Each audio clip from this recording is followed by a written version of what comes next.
Hey filmmakers, this guy is green screen. Welcome to another one of our videos presented by the Student Film Fest about how you can make cool video effects without a big budget, or any budget.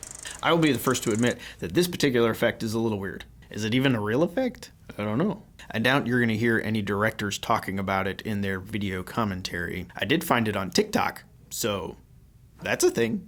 Using the sky as a green screen does also limit your storytelling a little bit. You're limited to giants or monsters or space aliens. Big things in the sky. The sky is clearly not green, so why does this even work? Part of how green screens and blue screens work are that video and film are sensitive to those particular shades of green and blue. So the sky on a sunny day can be a great big blue, bright object, which helps us with our green or blue screen effect.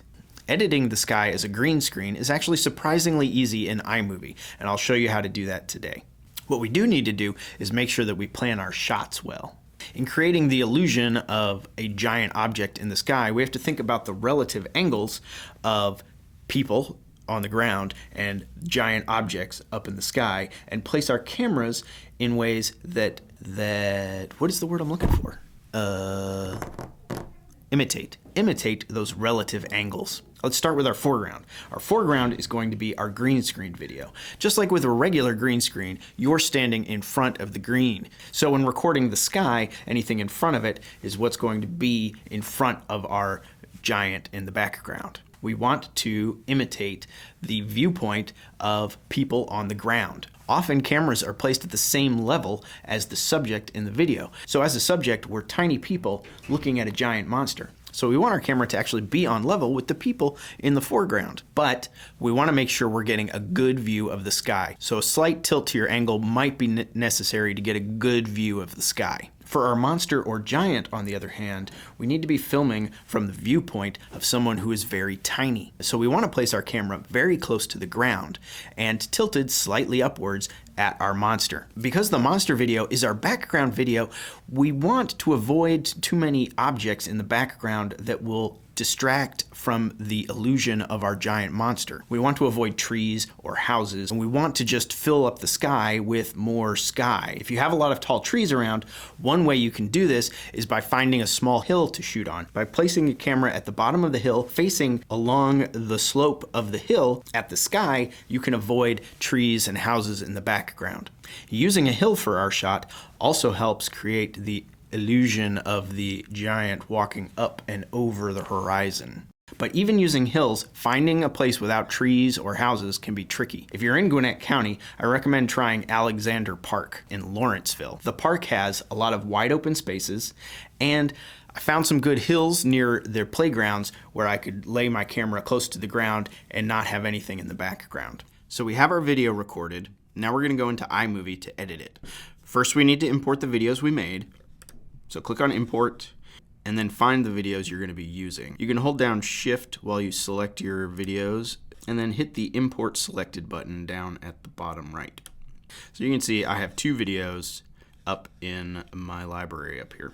My first video is the low angle shot, and I'm going to shorten the clip, drag the end of it.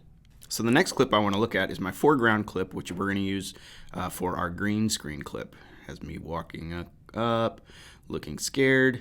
So now my foreground image is completely covering my background image. We're going to come up to our preview screen window, and there's a little button that has two boxes on it. It's called the Video Overlay Settings. When I click on that, it's going to give us some options. Before I even get into green screen, I'm going to change the opacity on my top image so that I can see both images at the same time, and that will help me line up where things happen. I'm going to drag it around until I can find me scared and running away matching with the giant.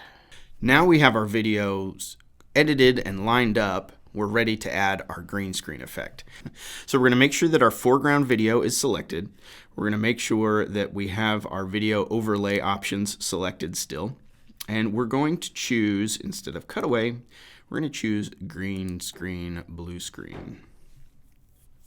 It should automatically apply the green screen effect. So you can see that I have the giant image and my foreground image already combined. Once we've selected the green and blue screen option, it automatically tries to figure out where you want to make the background disappear on your foreground image. So you can see it's already done a pretty good job. There are also two cleanup tools up here in the upper right. This first one, the crop tool, allows you to crop the foreground image. If you wanted to move some of your image, your foreground image, just completely out of view. We don't want to use that today, but it's a good thing to know about. The other tool is this eraser tool. The eraser tool actually lets you select areas of the blue screen that you want to disappear that are not disappearing until you get kind of the view you're looking for. I don't want to completely remove the clouds, but I do want them to be a little thinner, a little more transparent than they are by default. Now, if I go into the full screen preview, you can see that it's not perfect. There are kind of a fuzzy halo around the trees, but for just a couple of quick clicks, it works pretty well. iMovie also has some other useful effects for your monster video.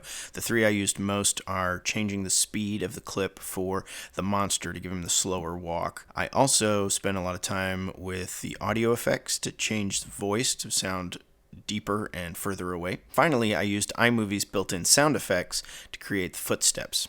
Even still, you might not be able to find a good location to film without trees in your way. Or you might just want a different background than you can find naturally. For this reason, I'm going to show you a second method of editing our film together where you can use a green screen in addition to your sky as a green screen.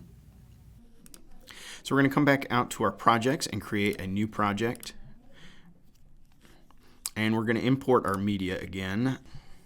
As before, we're going to start with our background image. I did find this image of a forest fire, so I'm going to go with this one, drag it into my timeline. All right, here we go. So we have our background image of the forest fire, and we have our foreground image of the monster on the green screen. So we want to select our monster, select once again our video overlay settings, and go ahead and select green or blue screen. I'm going to just double check that the cleanup looks pretty good. Oh, that looked better. All right, we have our fire background and our monster foreground. However, in iMovie, we can't just click and drag our foreground image onto our thing. It only allows for 2 layers of video. So what we have to do is kind of cheat a little bit by sharing this video and then re-importing it. So I'm going to quickly come up to the top right corner and click on Share, Export File. I'm going to name it, and I'm going to save it. We're going to come up to our import arrow. Really, I should have just done this as a separate project altogether, but I'm just going to drag it down into our timeline down at the bottom here after our first image. Let's trim this way down. All right, so we have a foreground clip. We have our monster background clip. We are once again going to select the foreground clip. Video overlay settings, choose green or blue screen. And there we have a green screen and a sky green screen. Now, obviously, my angles on this one are not ideal. I didn't follow my own rules. You may want to try lower camera angles. So using the sky as a green screen is a little strange, and maybe it doesn't go with every story. But it can be a lot of fun to figure out how it works. If you need help, you can always make a book a librarian appointment to learn how to use any of the equipment available in the lab. You can also reserve time to use the space on your own. Thanks for joining us again today, and remember the Student Film Fest opened for entries on November 1st of 2022 and runs through January 22nd of 2023. So if you're watching this after the deadline, catch us next year.